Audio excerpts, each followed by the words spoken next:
Syederalun, jelang bulan suci Ramadan, sejumlah bahan pokok di Pasar Idiraya Aceh Timur melambung tinggi pada Senin 4 Maret 2024.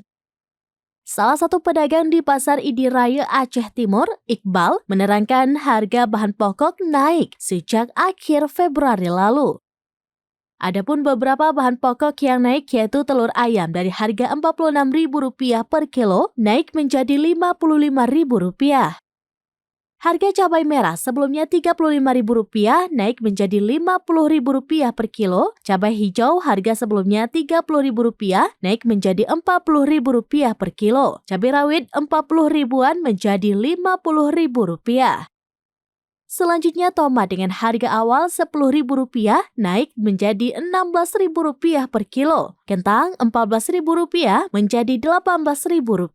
Bawang merah Rp30.000 menjadi Rp40.000 per kilo. Dan bawang putih Rp35.000 naik menjadi Rp40.000 per kilo. Sementara beberapa bahan pokok yang harganya masih belum mengalami kenaikan, seperti wortel, bertahan di harga Rp10.000, minyak goreng Rp16.000, dan gula pasir Rp17.000 per kilo. Iqbal menerangkan ada beberapa bahan pokok yang naik karena stok bahan menipis seperti cabai merah dan cabai hijau. Bahan pokok yang sudah naik itu alasannya mungkin bisa disebutkan, Bang?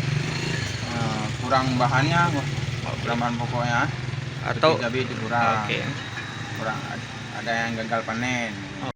Dari Aceh Timur, Maulidi Alfata, serambinews.com. Download Tribun X sekarang, menghadirkan lokal menjadi Indonesia.